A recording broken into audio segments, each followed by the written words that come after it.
Question number 2 will be answered by Claman, who has 3 minutes, and will be rebutted by Alesia, Kennerson, who has 2 minutes in rebuttal. Education. How would you propose to build a liaison between the Board of Selectmen, Board of Education, and Board of Finance to help ensure our children get the best education at a fair cost to our taxpayers?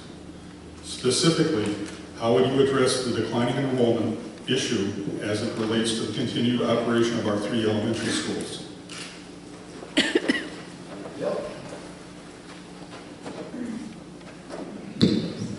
Part 1 of the question is the relationship between the Board of Selectmen, Board of Finance, and Board of Education. Basically, that is grown into, and I pardon my French, but a cluster blank. What's happened is the Board of Finance, has their job. The Board of Education has their job, but the Board of Selectmen, again, Dan, has kind of kicked the can down the road, and the road kind of ran out. What you have to do is you have to first bring the groups together, not have the Board of Finance bring the Board of Education in, or not vice versa.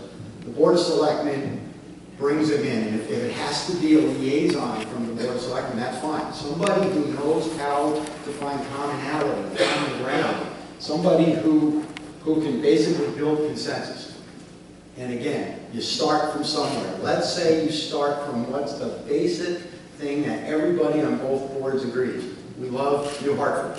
You start there, and you work up from there. Maybe you then agree that we do, in times of low enrollment, have to have some austerity measures. You start there. Then you say, okay, I want to close the school. Well, then all of a sudden, you disagree there. So you go back.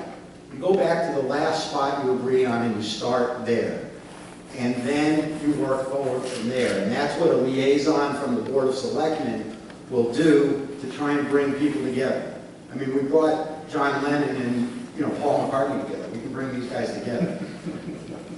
Bringing, the other problem is we do have declining enrollment, and that's what the second part of the question was.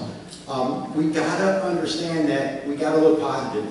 We need to bring more young professionals into this town. If we do that, they bring in their young families, and that's great. We have to look at where we can cut, where we're so heavy, where we cut, not close the school at the beginning unless enrollment goes so low. And the first place we can cut is looking at our superintendent. I'll put it right out there. Our superintendent is full-time, and that is way over line item for what we have in this town. Again, if we do great and when we bring in all these young families, and then all of a sudden we start having so many more kids enrolled in school, then we'll look at bringing full-time back. But maybe we look at regionalizing the superintendent, where we share him or her with another town. Maybe we look at going to part-time. But that is the first thing that has to happen. But the Board of Selectmen have to create direction. If you don't know where you're going, every road takes you there. And that's what we've been doing this whole time. We've just been going on roads right and left, left and right.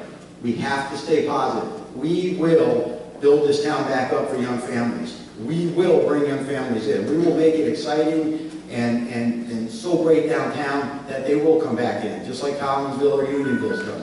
The key is we can't lose that positive thought, and we've got to look at the right places to cut. Thank you.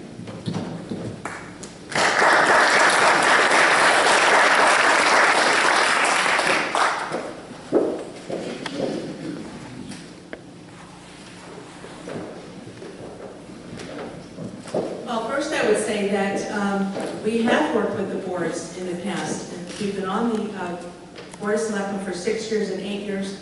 We've worked with these boards numerous times over the years, so that is nothing new to us. I would also disagree with the fact that that there is continuing declining enrollment. Yes, we've had declining enrollment in the past, but this year we've had some really good news in our schools. We've got 68 kids enrolled in kindergarten. When they paid for a study to project the enrollment over the next 10 years, they projected that the kindergarten class would be 46. So you do the math, that's a 50% error rate on that projection. Along with that, as Dan has mentioned, we've got 27 new homes being built in town. So I think that our town has become attractive to other people. I think that we've been making good decisions with all of us, the Board of Education, the Board of Finance, and the Board of Selectmen. Board of Finance holds our feet to the fire. We always look for savings. We try to keep our budget down, and the Board of Ed does the same thing. Our general government budget has hardly grown. It's grown in over only $200,000 over the past 8 years. The local Board of Ed budget, it's almost flat. So we have been doing a good job of making this town affordable. It's becoming attractive to other people. We've got a modest mill rate, and we have great amenities in our town. And I think people are catching on to that. They're coming and moving into our town. Now, if for some reason, declining enrollment does start happening again, I would love to see the Board of Ed put together a process in place. What is the threshold for the children? What number does it have to reach before they consider that action? What will be the process for making that decision? What is the finances? And it all goes out to a vote to all of you. That is my opinion of what should happen with declining enrollment. Thank you.